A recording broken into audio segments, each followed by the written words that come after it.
గ్రహాంతరవాసులతో మాట్లాడేందుకు సైంటిస్టులు ఎప్పటి నుంచో ప్రయోగాలు చేస్తూనే ఉన్నారు. తాజాగా ఇలాంటి ఓ ప్రయోగంలో నాసా సైంటిస్టులు ఓ ముందడుగు వేశారు. భూమికి కొన్ని కోట్ల కిలోమీటర్ల దూరం నుంచి సందేశాలని సెండ్ చేయడం, రిసీవ్ చేసుకోవడంలో సైంటిస్టులు సక్సెస్ అయ్యారు. 2023లో నాసా పంపిన సైక్ అనే స్పేస్ క్రాఫ్ట్ భూమికి 22.5 కోట్ల కిలోమీటర్ల దూరం నుంచి 267 MBPS స్పీడ్తో లేజర్ సహాయంతో సిగ్నల్స్ ను సెండ్ చేసింది.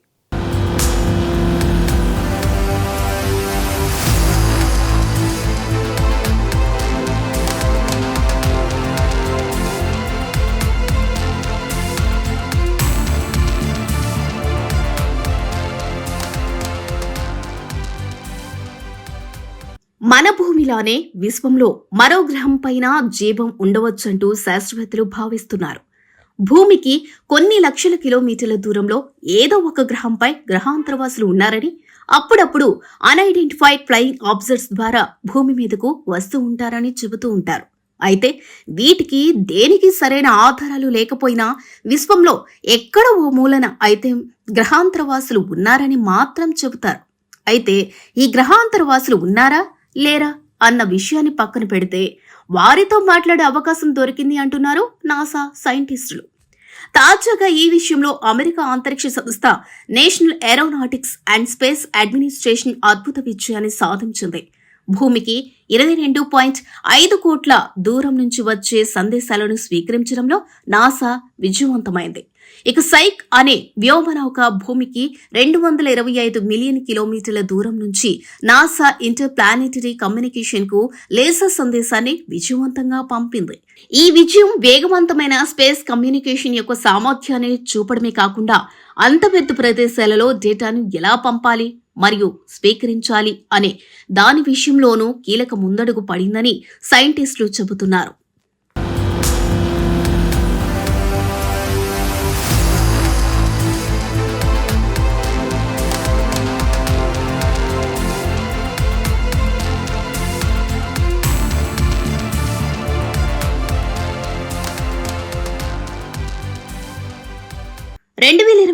అక్టోబర్లో నాసా సైక్ మిషన్ ప్రారంభించింది. మార్స్, జూపిటర్ మధ్య గ్రహశకలం బెల్టులో ఉండే సైక్ 16 అనే లోహం అధికంగా ఉండే గ్రహశకలాలని అన్వేషించేందుకు నాసా ఓ రోబోటిక్ అంతరిక్ష నౌకను పంపింది.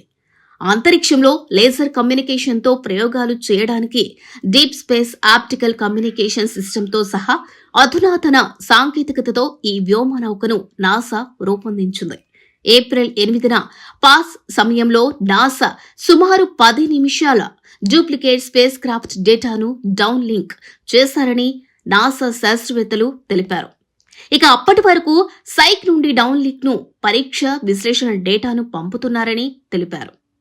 Space craft radio frequency communication సిస్టంలతో ఆప్టికల్ టెక్నాలజీ ఇలా ఇంటర్ఫేస్ చేయగలదో ప్రదర్శించడంలో ప్రాజెక్టుకి ఇది ఒక ముఖ్యమైన మైలురాయిగా గుర్తించారు. ఇక ఈ డెమోలోని లేజర్ కమ్యూనికేషన్స్ టెక్నాలజీ ఈ రోజు డీప్ స్పేస్ మిషన్లు ఉపయోగించే ఆధునిక రేడియో ఫ్రీక్వెన్సీ సిస్టంల కంటే 10 నుండి 100 రెట్లు ఎక్కువ వేగంతో అంతరిక్షం నుండి డేటాను ట్రాన్స్మిషన్ చేసేలా రూపొందించారు. ఇక అక్టోబర్ 13, 2023న ప్రయోగించినప్పటి నుండి అంతరిక్ష నౌక స్థిరంగా ఉంది. ఇది ఇప్పటికీ బాగా పనిచేస్తుంది. దీని గమ్యం సైక్ ఆస్టెరాయిడ్ అని సైంటిస్టులు తెలిపారు.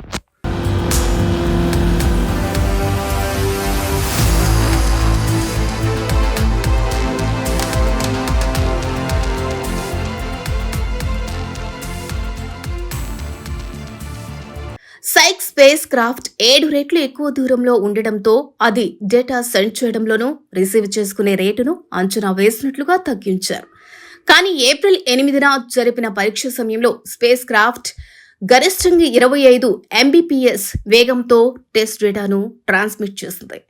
ఇక ప్రాజెక్ట్ బృందం ట్రాన్సివర్ ను సైట్ జనరేట్ చేసిన డేటాను ఆప్టికల్ గా ప్రసారం చేయమని ఆదేశించింది. సైట్ తన రేడియో ఫ్రీక్వెన్సీ ఛానల్ ద్వారా నాసా డీప్ స్పేస్ నెట్వర్క్ కి డేటాను ట్రాన్స్మిట్ చేస్తున్నప్పుడు ఆప్టికల్ టెక్నాలజీ సిస్టమ్ అదే డేటాలోని కొంత భాగాన్ని కాలిఫోర్నియాలోని శాన్ డియాగో కౌంటీలోని క్యాలెక్ట్ పాలోమార్ అబ్జర్వేటరీకి ట్రాన్స్మిట్ చేస్తుంది. ఇక స్పేస్ కమ్యూనికేషన్ ఎప్పుడు రేడియో ఫ్రీక్వెన్సీపై ఆధారపడి ఉంటుందని శాస్త్రవేత్తలు తెలిపారు. ఇది నమ్మదగినదని అయినప్పటికీ వేగం మరియు బ్యాండ్విడ్త్ పరిమితుల్లోనే ఉంటుంది. మరోవైపు deep space optical communication system డేటాను ప్రసారం చేయడానికి లేసర్ను ఉపయోగిస్తుందని, ఈ పద్ధతి అంతరిక్షంలో డేటా ట్రాన్స్మిషన్ వేగం మరియు నాణ్యతను పెంచడంలో మరియు మెరుగుపరచడంలో సహాయపడుతుందని తెలిపారు. ఈ సైక్ స్పేస్ క్రాఫ్ట్ దాదాపు 225 మిలియన్ కిలోమీటర్ల దూరం నుండి నాసాకి సిగ్నల్ పంపించింది. అయితే ఇది భూమి నుంచి సూర్యునికి ఉన్న దూరం కంటే దాదాపు 1.5 రెట్లు ఎక్కువ దూరం. ఈ సిగ్నల్ భూమిపై బ్రాడ్బ్యాండ్ ఇంటర్నెట్ వేగంతో పోలిస్తే 267 Mbps వరకు వేగంతో ప్రసారం చేయబడింది.